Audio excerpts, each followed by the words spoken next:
Y ahora vamos a ver, ¿otra película de ferrocarriles? Sí, de los primeros ferrocarriles de Sudamérica. Acá en la Argentina. No, ¿En Chile, en Brasil? en Paraguay. En Paraguay, ahí nos habíamos quedado. ¿Qué pasó con el Paraguay? Esto. Había una vez, en un lugar muy, pero muy lejano, un país chiquito llamado Paraguay, en el que las cosas iban bastante bien. Paraguay tenía la primera línea ferroviaria de Sudamérica y la primera fundición de hierro, desde donde salía una tonelada de metal por día. Así pudieron botar el primer barco a vapor con casco de acero construido en el continente. Se llamaba Iporá. Paraguay tenía también una línea de telégrafo. El Estado fomentaba la educación pública y gratuita y el porcentaje de analfabetos era uno de los más bajos de la región. En solo 5 años, entre 1857 y 1862, la cantidad de alumnos en las escuelas paraguayas pasó de 16.000 a 25.000. No había latifundios ni esclavos. La tierra estaba repartida de otra manera. El Estado disponía de grandes extensiones que arrendaba a los campesinos. Eran las estancias de la patria, desde donde se producían yerba mate y tabaco para exportar a todo el mundo. Paraguay era el único país de América Latina sin desocupados y sin deuda externa. Algo había que hacer. Qué increíble, ¿eh? Parece un cuento. Pero era real, Mario, ¿eh? Claro. Tan real que según algunos, el Paraguay era un muy mal ejemplo para el resto de América Latina. Sí, está bien. Pero por lo que vi, esto no alcanzaba para declarar una guerra. Bueno, Mario, pero sabemos cómo son estas cosas, ¿no? El presidente paraguayo, Serrano López, un dictador que pone en peligro la seguridad de la región, bla, bla, bla, ¿no? Que le encontraron armas de destrucción masiva. Sí. Al final Bush no inventó absolutamente nada. No inventó nada. ¡Ey, ustedes dos! Si queremos salvar nuestras libertades y nuestro porvenir, tenemos el deber de ayudar a salvar el Paraguay. Tenemos que obligar a sus mandatarios a entrar en la senda de la civilización.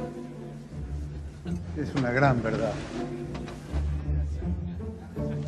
Ahora, ¿cómo comienza todo esto? Hacia 1863, Uruguay tenía un gobierno blanco, el de Bernardo Berro, que era aliado del Paraguay. Berro fue derrocado por los colorados al mando del general Venancio Flores.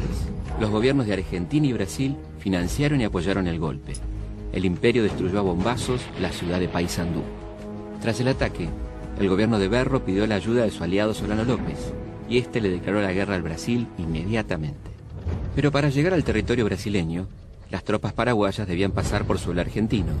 El gobierno de Mitre no se lo permitió.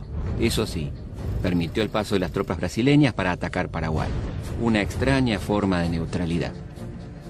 No me digas nada. Entonces Paraguay le declara la guerra a Argentina. Bingo. ¡Oigan! ¡Oigan! ¡Se declaró la guerra al Paraguay! ¡Mitre va a hablar desde el balcón de su casa! Vamos. Pará, Mario, pará. ¿Va a hablar Mitre? Tranquilo.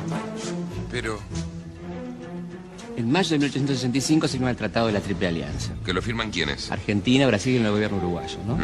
El objetivo era derrocar al gobierno paraguayo Solano López y una cosita más. Hay más. Hay más. El Paraguay se iba a hacer cargo de todos los gastos de la guerra. Está bien, pero mientras dura esta aventura al Paraguay, ¿quién garpa todo? Bueno, ahí está la frutilla de la torta. Pedimos un préstamo. ¿A quién? ¿Vos te acordás de la primera deuda externa? Sí, se la pedimos. Rivadavia se la pide a la Baring Brothers. Claro. Sí, una estafa total fue eso. Exactamente. ¿Le volvimos a pedir plata a la Baring Brothers? Claro. Ah, nos tapó el agua. ¡Al fin se declaró la guerra! ¡Al Paraguay! Según el oficialismo, la Triple Alianza significaba un acuerdo entre los países que querían la libertad. Sin embargo, lo firmaba un país como la Argentina, que apenas si podía mantener el orden interno a los tiros. Con Uruguay, que tenía un gobierno establecido por un golpe militar. Y con Brasil, Mario, una monarquía que tenía en ese entonces más de 2 millones de esclavos. ¡Viva la libertad! Ciudadanos, en 24 horas en los cuarteles, en 15 días en campaña, en 3 meses en Asunción.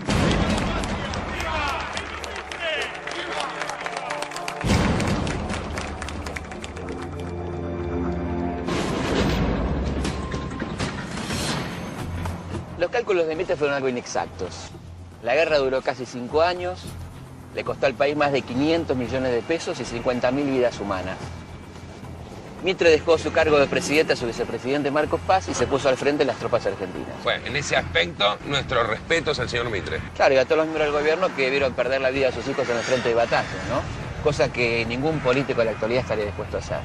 Y mientras tanto, la gente de la provincia, ¿qué decía? El general Urquiza trató de reunir fuerzas en 2 oportunidades, pero le fue muy difícil.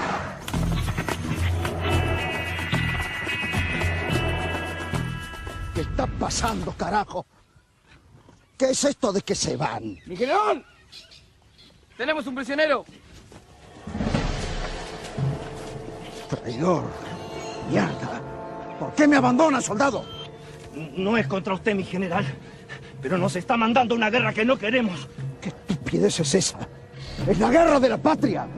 Entre Ríos se parece mucho más al Paraguay que al país de Mitre, señor.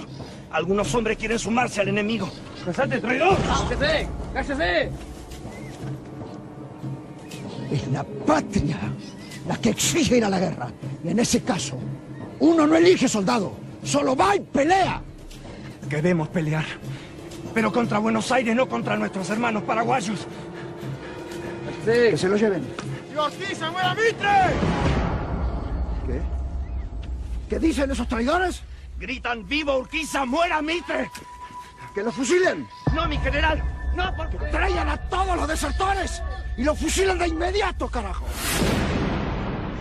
O sea que 2 veces intentó y no pudo. Urquiza queda fuera de la guerra del Paraguay. No te creas, ¿eh? ¿Por? Urquiza va a incrementar su inmensa fortuna transformándose en el principal proveedor de las fuerzas aliadas. Y mientras tanto, los correntinos, ¿cómo responden a toda esta guerra? Bueno, hay partidas enteras de correntinos que se pasan al bando de López. Y mientras tanto, los trabajadores astilleros de Corrientes se niegan a fabricar barcos para los aliados, se declaran en huelga. La verdad estaba bastante complicado reclutar tropas. Sí, al punto tal que muchos soldados argentinos son enviados al frente engrillados. ¡Engrillados! Tremendo, los guerreros de la libertad. Y eso no es todo. Los soldados paraguayos prisioneros eran obligados a combatir contra su patria y algunos eran vendidos como esclavos por los brasileños.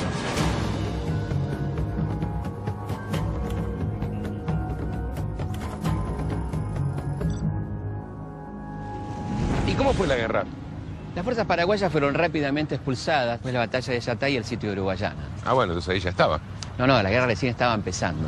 Los aliados no se detuvieron, querían invadir, destruir, siguieron avanzando. Una cláusula del Tratado de la Triple Alianza los obligaba a seguir peleando hasta derrocar al presidente Solano López. El 16 de abril de 1866, 50.000 soldados aliados logran cruzar desde Corrientes hasta territorio paraguayo. Para hacerlo, deben enfrentar infinidad de obstáculos naturales a lo largo de interminables 12 días. Del otro lado, los esperaba la muerte y el deshonor. Mientras tanto, medios europeos difunden los términos hasta entonces secretos del Tratado de la Triple Alianza. La acción militar es repudiada por toda América y el mundo no duda en denominarla Guerra de Conquista. El 2 de mayo de 1866, las tropas de Flores son derrotadas por los paraguayos en Estero Bellaco. Pero 20 días después, triunfan los aliados en Tuyutí. Fue la batalla más grande de América del Sur. 33.000 aliados se enfrentaron a 25.000 paraguayos. Los derrotados tuvieron 6.000 muertos y 7.000 heridos. Solano López hizo fuerte en Curupaití y ahí esperó a los aliados. Quédese tranquilo, en Curupaití no hay más que 50 cañoncitos. La artillería brasileña va a empezar de un momento a otro con su trabajo. Lo nuestro va a ser caminar hasta la fortaleza y tomar posesión. Fueron días de mucha lluvia, señor. ¿Será conveniente atacar mañana? Eso va a ser un lodazal. Lo suyo suena cobarde, ¿eh? No podemos postergarlo más. De todas maneras, no hay forma de fracasar. ¿Es cierto lo que dicen? ¿Qué dicen ahora? Que se entrevistó con Solano. ¿De dónde sacó eso? Se rumorea por toda la soldada. Cierto es, pero no es cosa de la soldada. Discúlpeme. ¿Es cosa de un alto oficial? Sí, pero no lo repita. ¿Y qué sucedió?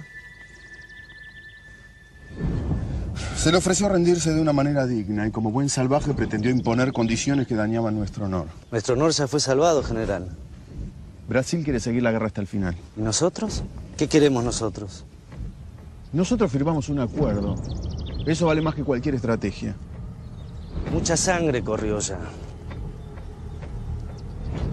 Yo soy quien decide cuánta sangre es suficiente.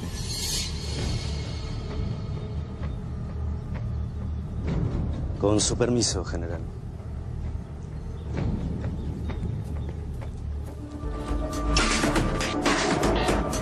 El 22 de septiembre se produce el ataque aliado a la fortaleza de Curupaití. Los barcos brasileños con sus cañones de largo alcance debían destruir la fortaleza. Una vez destruida, una fuerza que iría por tierra al mando de Mitre tenía que ocuparla. Pero todo fracasó y terminó siendo un ataque casi suicida de los aliados.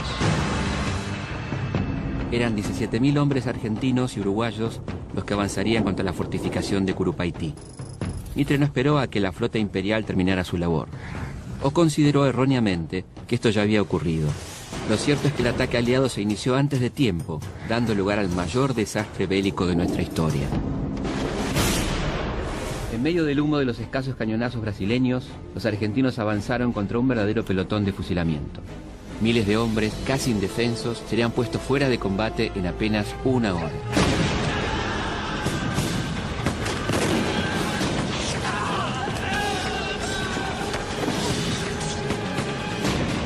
Las fuerzas paraguayas solo tuvieron 50 bajas, las fuerzas aliadas 9.000. Entre las 9.000 bajas de los aliados está la de Dominguito, el hijo de Sarmiento. Que estaba a favor de la guerra. Muy a favor.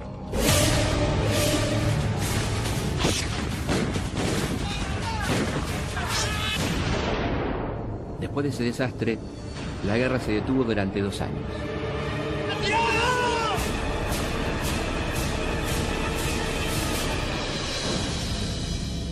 En la Argentina, las voces críticas se oían cada vez más fuertes, entre ellas la lúcida voz de Alberdi.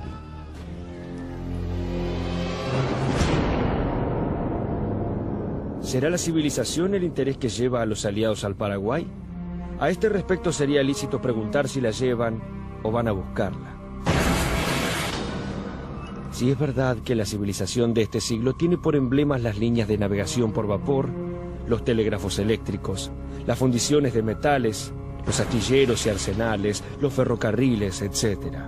Los nuevos misioneros de la civilización salidos de Santiago del Estero, Catamarca, La Rioja, San Juan, etcétera, etcétera. No solo no tienen en su hogar esas piezas de civilización para llevar al Paraguay, sino que irían a conocerlas de vista por la primera vez en su vida en el país salvaje de su cruzada civilizadora. La impopularidad de la guerra, sumada a los tradicionales conflictos generados por la hegemonía porteña, provocó levantamientos en Mendoza, San Juan, La Rioja y San Luis. Frente a tanta injusticia e hipocresía, surgió el grito del caudillo catamarqueño Felipe Varela, que lanzó una proclama llamando a la rebelión para no participar en una guerra fratricida. Soldados federales, nuestro objetivo es el cumplimiento estricto de la Constitución jurada, el orden común, la amistad con el Paraguay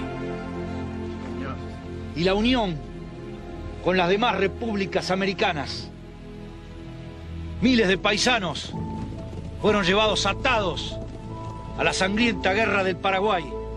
¡Todos apunten! No podemos esperar más. Un pronunciamiento de Urquiza. Está en nuestras manos. Terminar con la injusta hegemonía de Buenos Aires y las funestas ambiciones del general Mitre. ¡Fuera Mitre! ¡Fuera! ¡Varela! ¡Viva la guerra! ¡Viva! ¡Fuera! A pesar de contar con un importante apoyo popular, Varela fue derrotado por las fuerzas nacionales en 1867. Como decía la samba de Vargas, nada podían hacer las lanzas contra los modernos fusiles de Buenos Aires.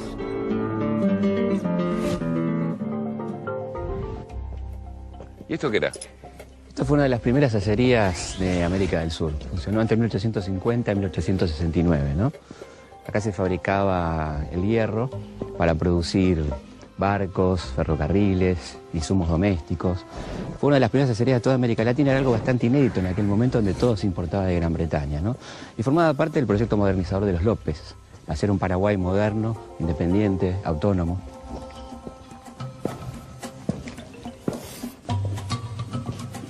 ¿Y era usado también con fines bélicos todo esto? Claro, acá se produjeron las armas que van a ser usadas en la Guerra de la Triple Alianza, ¿no? Hay que recordar que muchos países se negaban a venderle al Paraguay las armas por los intereses que tenían en Brasil y Argentina. Y acá se produjeron cañones, fusiles, las balas de cañón también, para aquella guerra terrible, ¿no? En este lugar que funcionó hasta 1869.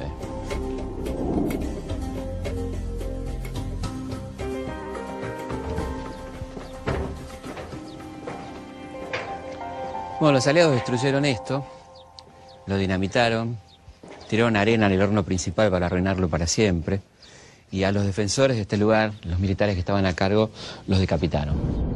Así que el sueño de un Paraguay productor de acero, productor de hierro, de ferrocarriles, quedó también enterrado con aquella guerra de la Triple Alianza, ¿no? Tras la derrota de Curupaytí, los aliados logran recuperarse y logran los triunfos de Humaitá y Lomas Valentinas. En el año nuevo de 1869, las tropas aliadas ingresan a Asunción saqueando, matando a sangre y fuego.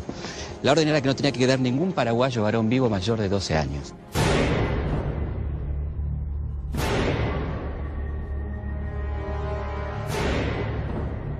¿Y Solano López? Bueno, se refugia en el norte, se repliega con 500 hombres y una fuerza brasileña de 4.500 soldados sale a perseguirlo.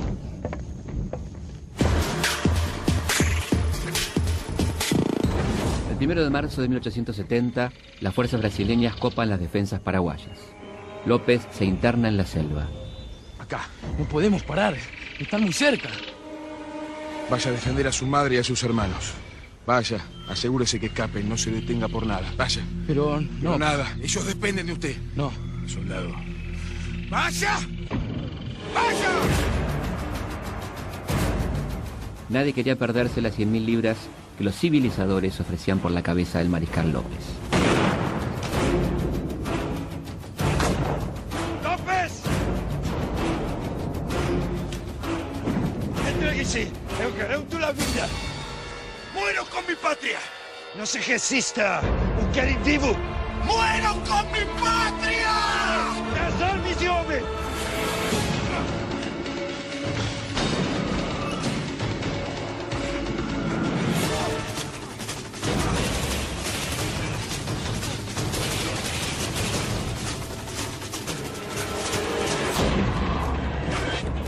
¡Maten esos hijos de López!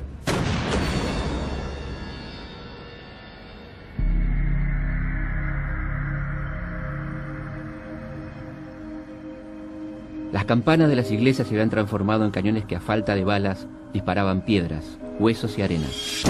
Solano López había resistido hasta donde pudo con un ejército de poco más de 400 hombres, mujeres y niños.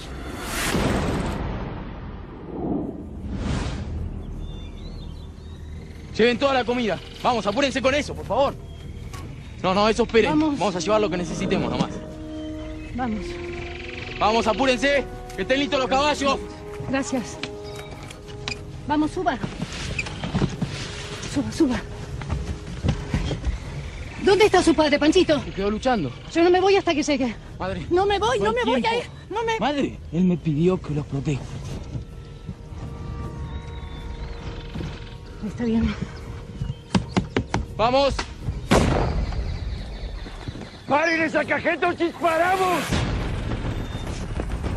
Vamos, váyanse. Ahí va, queridas, y López, esos bastardos. La que va ahí es la esposa del mariscal de Paraguay. ¡Entréguese! Un coronel paraguayo jamás se rinde. ¡Disparen!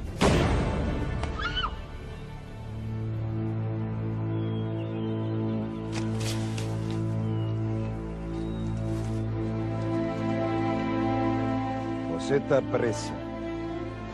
Tenga cuidado. Soy inglesa.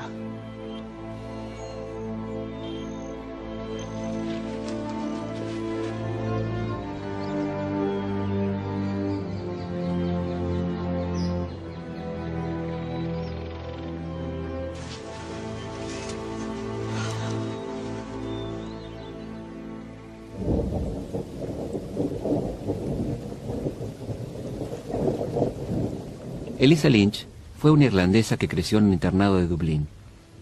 Como mujer cercana al presidente, atendió personalmente demandas sociales e impuso costumbres europeas a la Sociedad de Asunción. Cuando López partió al frente para enfrentar a los aliados, Elisa Lynch partió a su lado. En el campo de batalla la llamaban el Coronel. En medio de la batalla de Tuyutí, tuvo su 7º hijo, que moriría de cólera pocos días después. A esa mujer, heroica y testaruda, le tocará dar la última batalla de esta guerra miserable y desigual.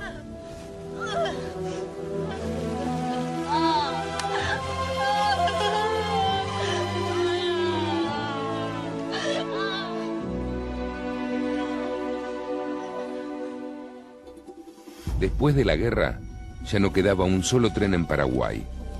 También se destruyeron sus fábricas, sus astilleros, su telégrafo. Las escuelas desaparecieron y buena parte de su territorio se repartió entre los ganadores. Su población fue diezmada. Pasó de tener 500.000 habitantes a tener 116.000, de los cuales solo un 10% eran hombres.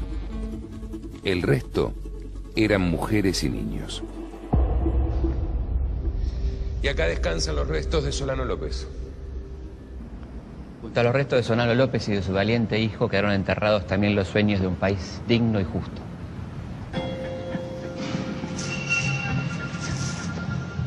Bueno, ahora sabemos dónde empieza la deuda externa paraguaya. Sí, pero todavía hay algo más, ¿eh? ¿Todavía hay más? Según algunos documentos, el general Mitre ordenó arrojar al río Paraná los cadáveres de los muertos durante la guerra por cólera. ¿Y para qué? Para contagiar a las poblaciones ribereñas, particularmente a las de Entre Ríos, Corrientes y Santa Fe.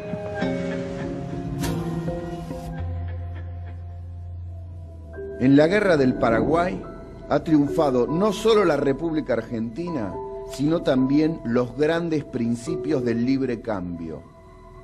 Cuando nuestros guerreros vuelvan de su campaña, podrá el comercio ver inscripto en sus banderas victoriosas los grandes principios que los apóstoles del libre cambio han proclamado. Cándido López era un fotógrafo y pintor de 25 años que decidió enrolarse como voluntario en las fuerzas de la Triple Alianza. Durante aquellos días de horror, bocetaría las más crueles escenas. Los campamentos, los sitios, las batallas, todo sería pintado al regresar del frente. Pero una granada lo hirió durante el desastre de Curupaití y para evitar la muerte por gangrena, los médicos debieron amputarle su brazo derecho. Ya en la soledad de su estudio, Cándido López estuvo un año educando su mano izquierda para poder pintar aquello que había visto. Y lo logró.